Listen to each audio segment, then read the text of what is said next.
Are we live? Are we live? Are we live? Are we live? Are we live? I think we're live.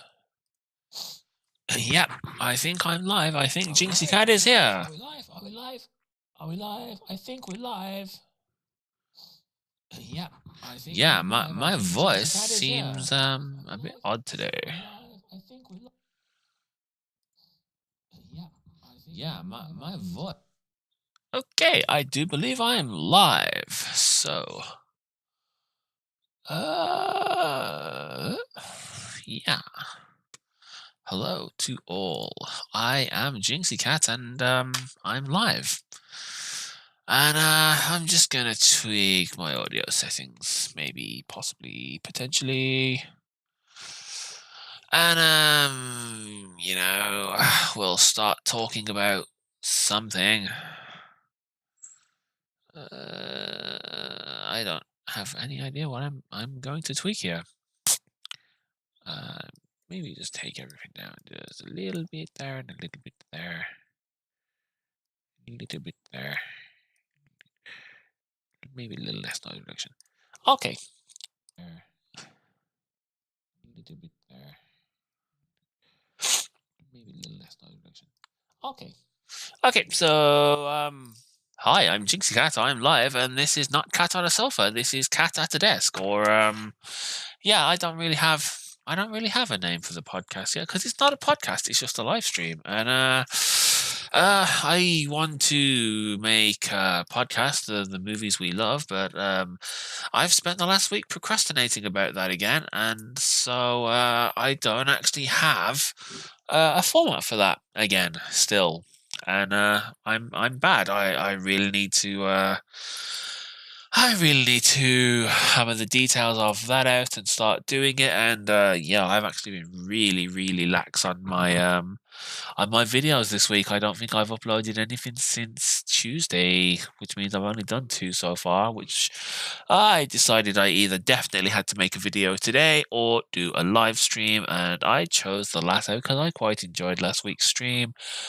And yeah, let's hope someone turns up. But I have a few things that I want to talk about. And the first thing I would like to talk about, I'll have that there, is, whoa, Jack Reacher. Because glare. No glare. Glare. Why is it so glary? So can I fix that? Excuse me. What if I turn off the white balance? Ooh, that's better. No, it's not. What if I knocked you down to 3? 2, 4. 4 might be alright. Ooh, that is not a pretty sneeze. Yeah, we have Jack Reacher as my topic of discussion for the immediate moment, because I just got done watching the TV show, and I've never read any of the books, and up until I think having Joker was a bad idea here. Up until that was a really terrible idea. So I've enjoyed the Jack Reacher films for a while now. I really like Tom Cruise's portrayal as Reacher. However, I am aware and have been aware for quite some time that the Jack Reacher in the book is this like 6'5" powerhouse of a man that's like super stacked. And I knew that Tom Cruise didn't really he didn't capture the character physically. And that bugged a lot of people, as I'm aware. However, why can't I configure the video on this anymore?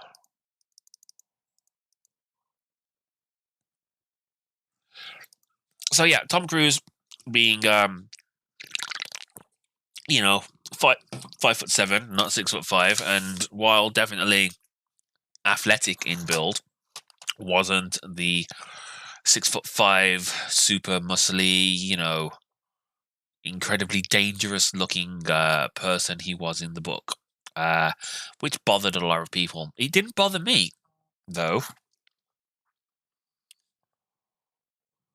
because I'd never read the book, so I didn't have any bias going in watching the film. Uh, and as a result, I've really enjoyed Tom Cruise's portrayal of Jack Reacher. Now, having recently binge watched the new TV series, which, for the record, I really, really did enjoy. It was very good. And there was a lot to like about it. And obviously, I've forgotten his bloody name.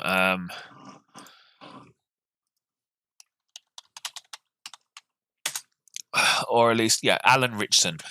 Alan Richson definitely looks the part of Reacher. He was really good in the part, and his acting is very good for the most part.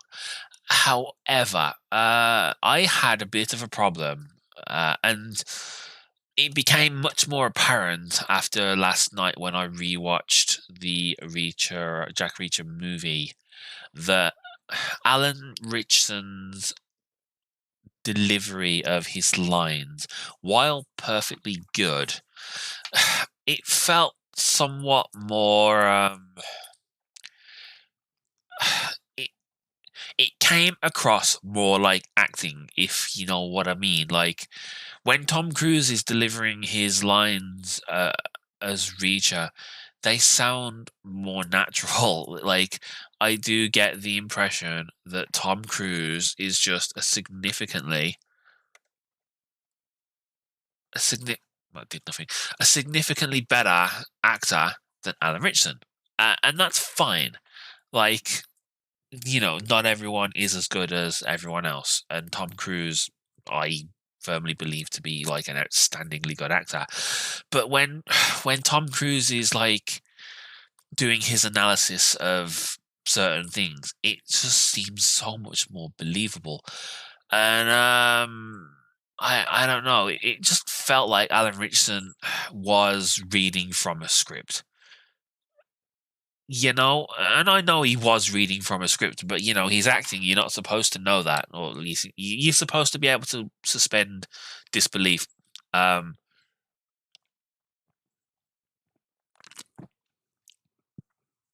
and while I think he did a fairly good job, I just feel like Tom Cruise's performance makes the character better.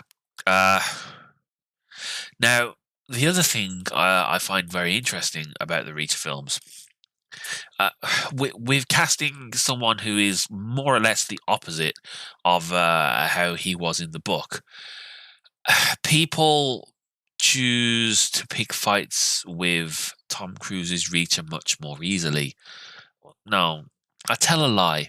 It's more believable that people choose to pick fights with Tom Cruise's Reacher more easily, because people still choose to pick fights with the TV series, and I'm assuming by extension the book Jack Reacher, far too easily. Like, I would not pick a fight with a 6'5" person that's built like a brick shithouse. And I'm a big guy. Like, I work out, I go to the gym. I'm not a weak person.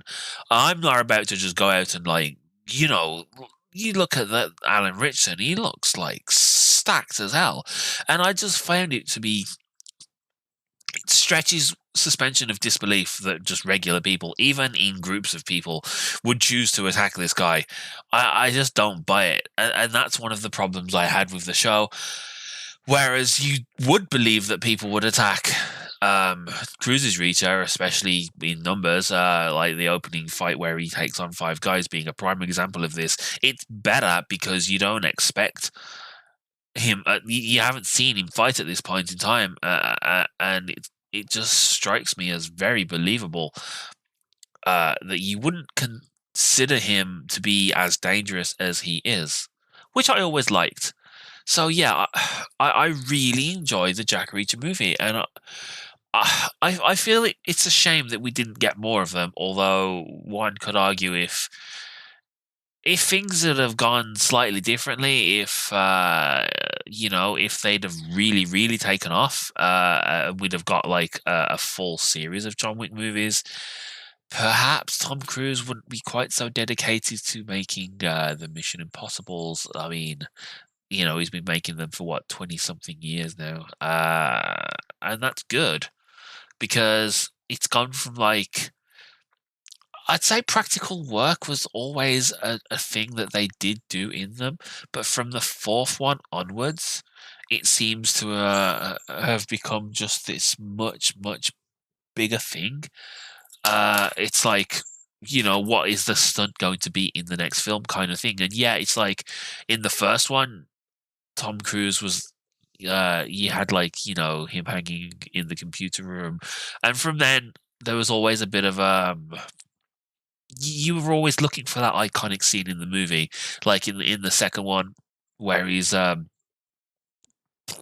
can't call it skydiving. He's falling on a rope down a building's central shaft, and from then it's like the third one. It does have one. It doesn't stand out as much. Like he does a fulcrum swing from a building. I don't know. It doesn't stand out as the iconic scene from the movie. I don't know why. Like I don't know what. Like I always would remember the running scene from that one more than anything.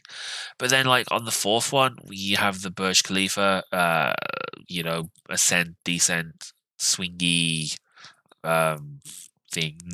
Uh, and on the fifth one, it was the bit where he was underwater, and Tom Cruise actually, even though the scene wasn't a one take, it was actually recorded as a one take. I don't know why they decided to break it up. Like he actually did hold his breath for more than 6 minutes to do that scene. Like it was actually recorded as a single take, which I find incredibly impressive.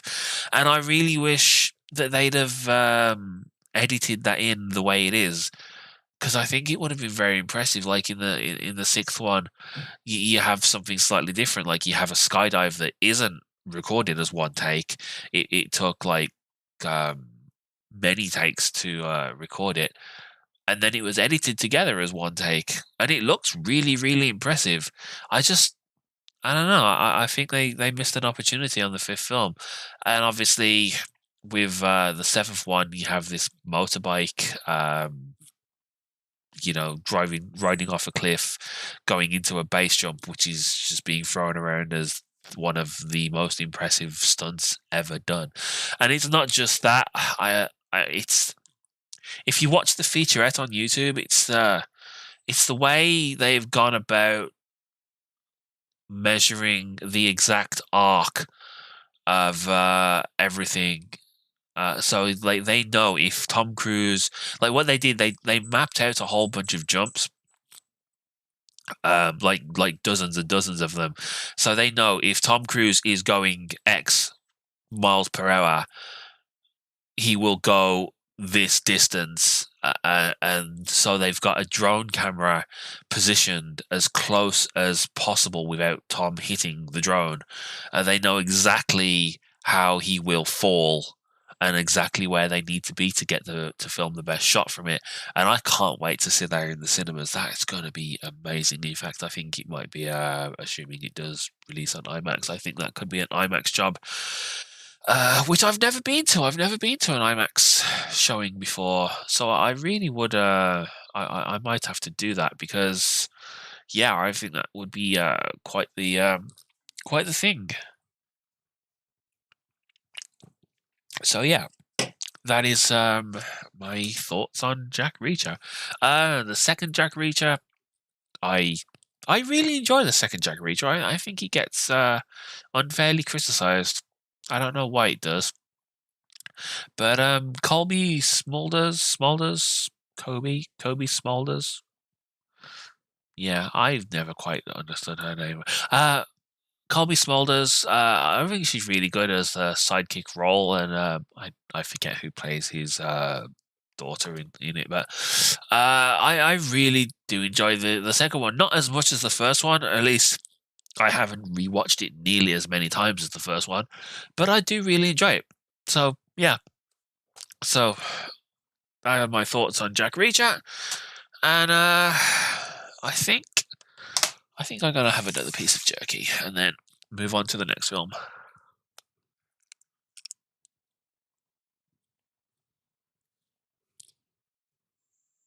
Yeah, this was a mistake. That's okay. So I basically, instead of doing an A to Z list today, I decided I was just going to grab a whole bunch of random films. I actually was going to just grab a whole bunch of action films, and then I got distracted by something shiny, probably, and I just started grabbing random things. I probably should keep a list of what I've done, but yeah. So, Baywatch. I don't know who directs this. Seth Gordon. Wow, that is some incredibly small text. So yeah, I really enjoy The Rock, Dwayne Johnson. I do really enjoy Dwayne Johnson's current career direction. Like, I do wish he would make some more less. I don't want to say family friendly because I think that's the wrong word, but like he rarely does anything above a 12A or I guess PG-13 in the UK. Excuse me. Baywatch is actually a 15, which I guess is equivalent to an R rating in the US. But so yeah, this comes with I don't think it actually has any, if very little, actual nudity.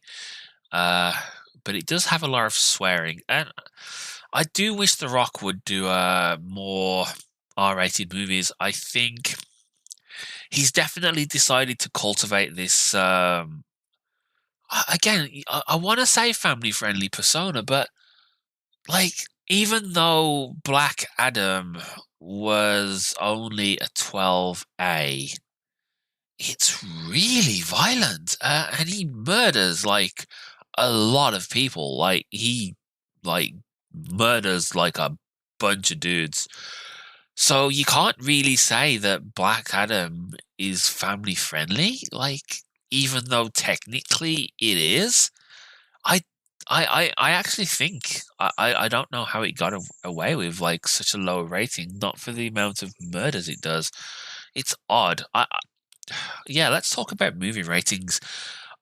Movie ratings make absolutely no sense, and I don't know why, but especially in recent years, and it's the reason I try not to swear on my YouTube videos because eventually I do want to try to monetize, and it's incredibly frowned upon by the advertisers and the algorithm, which is why everyone seems to want to do a family-friendly format, unless they have other avenues of income like Patreon or excuse me, or like independent sponsors, not relying on YouTube advertisements, and it makes no sense at all.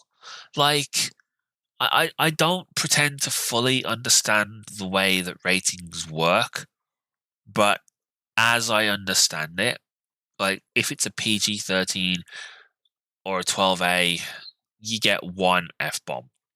Now, sometimes I will attest to the fact I find it interesting when you only can say the word fuck once in a movie where you eventually decide to drop that F bomb. Like, it does work, but then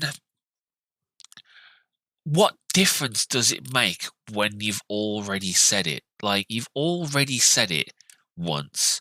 Why does it matter if you say it again? Like, this isn't the difference between, like, if you punch somebody in the nose, yeah, okay, that's fine for a PG movie. And if you punch somebody in the nose and it explodes in blood, like maybe that's a 12A. And then if you cut off someone's nose, it's a 15. I don't know if that would actually be the case. This is just an example. but that at least would make sense, right? Because it's an escalating thing. Whereas with swearing, it's like, why does it matter? A good example of this is the South Park movie. Whereas I forget the exact number, but let's say for argument's sake, it's 250 swear words would be the threshold. So I know they went one under. So let's assume for this video, for this example, that they used 249 swear words to keep what I think was an R rating in the US. And if they'd have used 250 swear words, it would bump it up to an NC-17. So, like, basically, there is essentially a death sentence for a box office movie. It's like essentially the rating given to porn, right? And you've got to argue, once you've said 255 fucks, and I don't want to swear, like the C word, the bad C word, right? Once you've gone that far, what does it really matter? Like, just either have swearing or don't have swearing, but being able to only have one, it doesn't make sense. I've completely abandoned my train of thought. I was talking about Baywatch and Dwayne Johnson. Oh yeah, Dwayne Johnson and his family-friendly blockbusters. Except for Baywatch, apparently. I'm pretty sure that the Baywatch movie is almost universally completely derided and hated, which is a shame because I quite enjoy it. I've never made it. I've never made it a secret that I enjoy dumb movies. I do. I mean, I like complicated movies too, incredibly complicated movies, or what you would call serious movies. God, I've got bags under my eyes. So, like, I like there aren't many genres of movie I actually dislike. So I'll happily enjoy like a good drama like Good Will Hunting, a sci-fi drama like The Martian, a supernatural drama like what's the word I'm looking for? The Green Mile, or something like Forrest Gump, and even more what you could like stuff like I mean to enjoyed a few Jordan Peele movies lately. I really enjoyed Nope and Get Out. I very nearly bought Up today. Up Us. I very nearly bought Us today, but I didn't. It would have been nice to complete the trilogy actually. Well, spiritual trilogy. You know what I mean. But so I could quite happily enjoy any kind of movie, even really high concept sci-fi. Like there's a really good time travel movie like Primer, called Primer, which is about as complicated of a sci-fi movie as you can really get. It's like incredibly hard science sci-fi, and I really enjoy that too. So when I also say that I enjoy dumb movies, don't take it to mean that I only like dumb movies or that I am dumb. I don't consider myself to be dumb, but I do like dumb movies. So I like some of my favorite movies are the stupidest ones. Like an interesting example for me, I don't. I'm not a stoner. I've never actually tried weed, marijuana. Marijuana is bad, right? I've never really done. I'll tell a lie. I tried it very briefly when me and the wife went to Amsterdam for a week. Honestly, I found it disappointing. Maybe I just had some like weak shit, but yeah, I didn't. It didn't blow me away or anything. Uh, so like anyway, I'm not. So yeah, I'm not a stoner, and but I do like stoner comedies, which I find interesting, like Harold and Kumar, which is an incredibly I'd say a moderately recent watch for me. It's only been a few years back that I actually watched it for the first time, and I found it hilarious. I don't know why I never fancied it before. I'm talking about White Castle. I think I've seen the Amsterdam one. I think we tried to watch the Christmas one, and I didn't rate it. Is that the 3D one? I felt like they were trying a bit too hard with the 3D, and I didn't rate it. But the first one, for absolute sure, is hilariously stupid. Uh, but it's clever stupid. And things like dodgeball.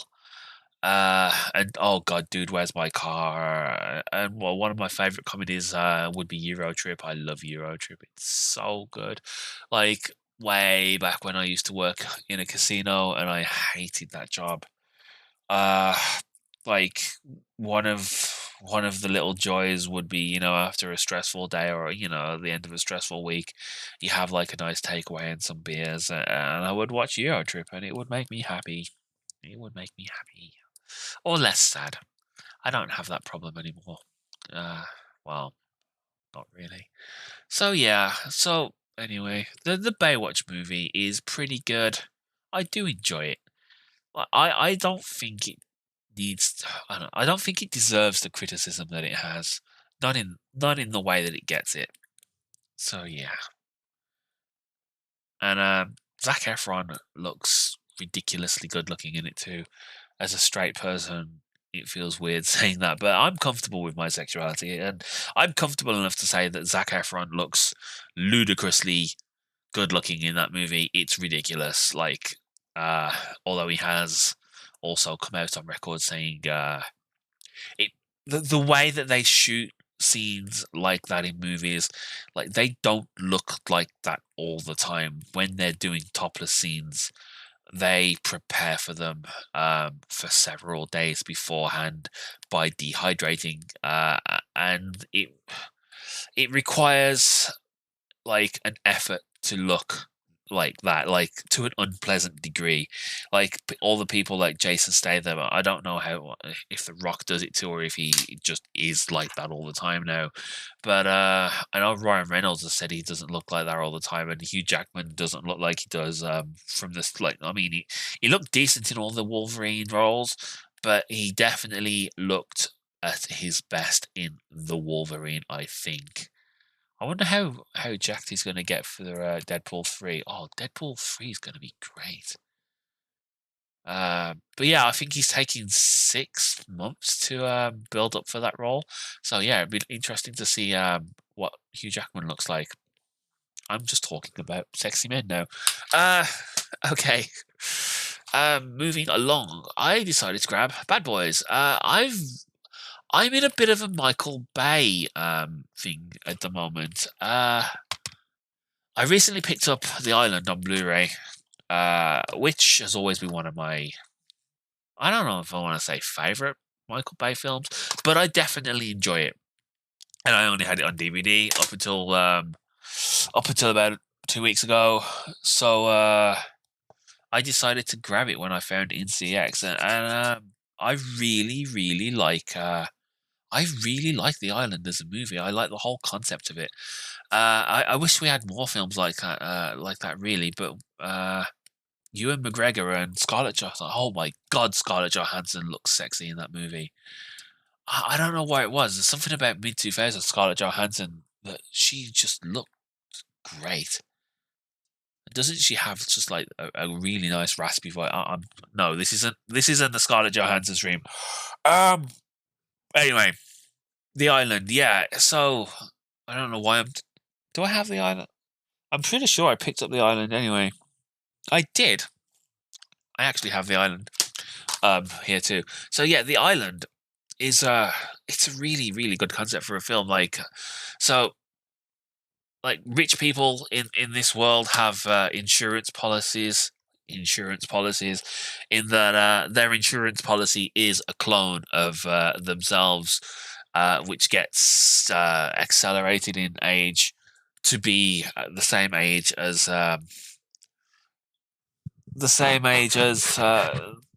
the they're called sponsors. So, like, a sponsor is the person that buys the policy, and the policy is a person. And I actually find that a really, really odd choice because there is no real reason to have the clones be an identical age, except you need an excuse, I guess, to have the inevitable he's the clone, no, he's the clone, no, he's the clone, no, he's the clone moment. Uh, like if not for that, like there are people in like they're all in like an underground facility, but they believe there's been a contamination, and the reason it's called the island, if you didn't know already, I'm gonna do spoilers. Sorry, spoilers for the island. It's like 20, it's like, yeah, 15, 16, 17 years old at this point. Um, like the reason that it's called the island, every week there's a lot. Well, not every week. Every time, I guess, that one of the policies needs to be called in order to get their organs or whatever they need from them. Um, like there's like a lottery, and if you win, you go to the island. And you know, when you go into the island, just means, hey, you're gonna get killed, and we're gonna take your organs. Um, so yeah, so anyway, in the facility, you have like people of wildly varying ages, uh, including people that are in like their 60s and 70s, and that never made sense to me. I think it would have made more sense if, like, you know, everyone was 25. And don't tell me you can't have a film where everyone looks 25, because we have the movie In Time, uh, which is another one I find really good. Although I find the concept slightly better than the execution on that one. But I still really enjoy that as a film. I was talking about that one last week, wasn't I? So yeah, the island is really good, and it's not quite as Michael Bay as some of his movies. Like, yes, it does have a lot of explosions, but it's not quite as action heavy in parts, and it's definitely a movie that makes you think a little more than some of his other ones. Like, ain't no one deep thinking about Transformers, right? Even though you know what, I haven't. I don't think I've actually seen all the Transformers movies. I suspect I haven't seen the fifth one. I have seen Bumblebee. I don't even know how many there are. I really need to look into that. But what was I saying? Yeah, the island's pretty good. I have no idea where my train of.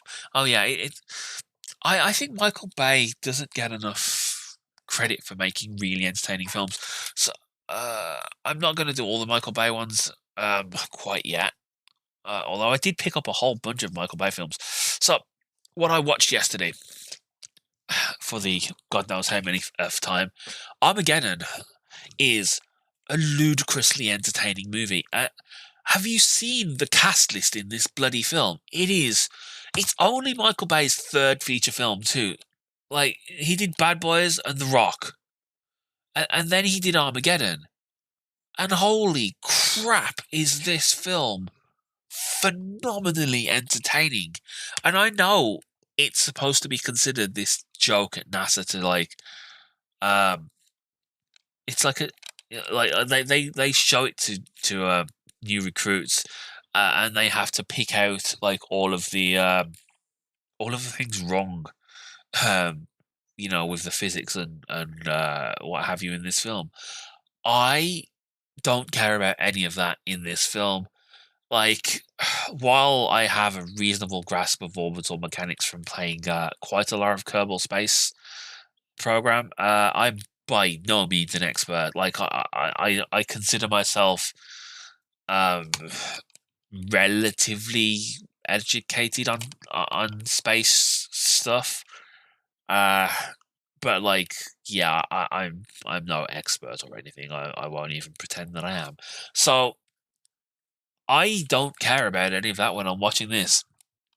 I find this film to be spectacularly entertaining. And for his third movie, it has such a cast of people in it. Like, like, hang on, I'm gonna pull out the I'm gonna pull up uh the cast list here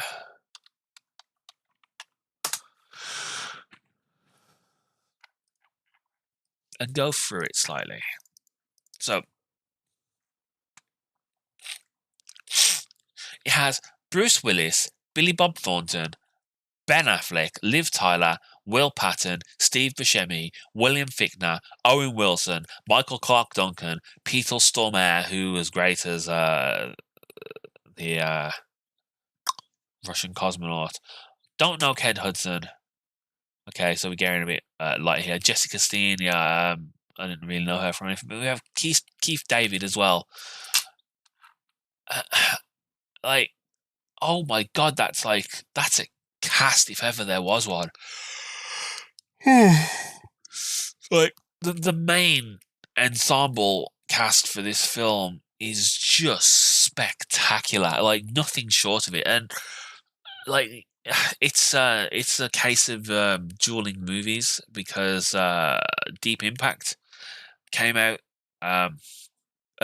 in the same year, so like the movies had nothing to do with the development of each other. And apparently that happens quite a lot in Hollywood too. But like while I do enjoy Deep Impact as a film, there's something about Armageddon, like the magnificence of it all. Just Michael Bay just did it better, even though the plots of the films are incredibly similar, at least at face value.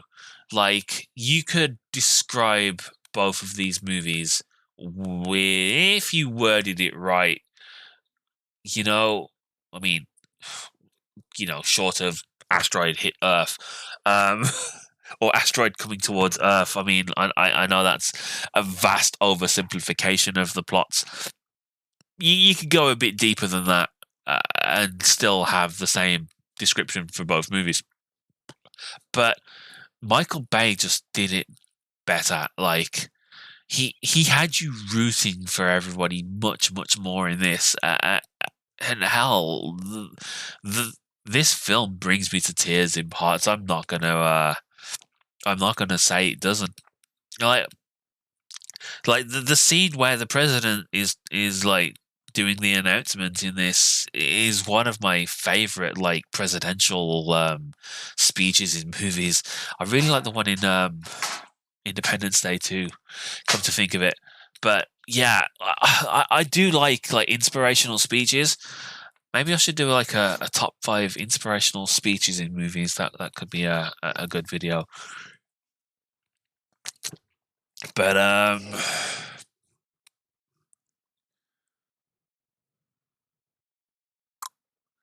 yeah, Armageddon, man. If you haven't seen it, I think I find it to be entertainment distilled into its purest form. It's every single second of the film is entertaining, and it's just for just sheer entertainment value, you cannot beat it. Personally, what next can we talk about?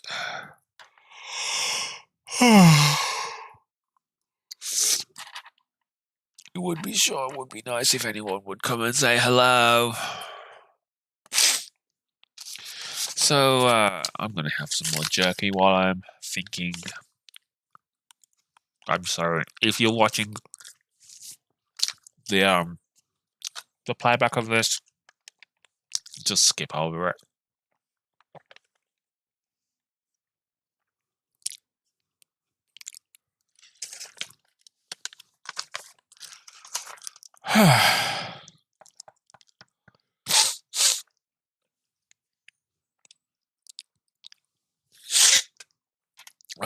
I have another cold, by the way, which is always fun. What can you do?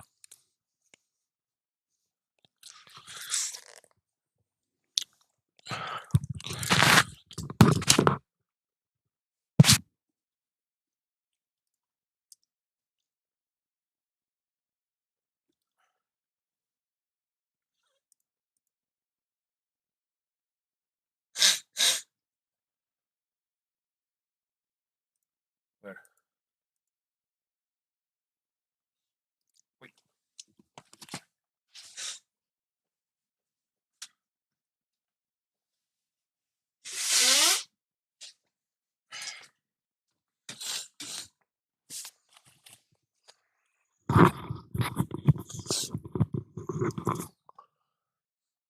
And I'm back. So yeah. So what do I have to report on today? I just ordered 60 something pounds worth of movies. Well, it was actually more than that. Managed to get 15% off. I've ordered all of the Resident Evil movies on 4K because they were all £12 each. So that's that'll be arriving tomorrow.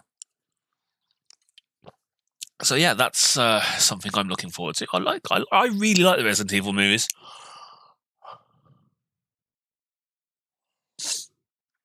And yeah, I think they are criminally underrated for sure. I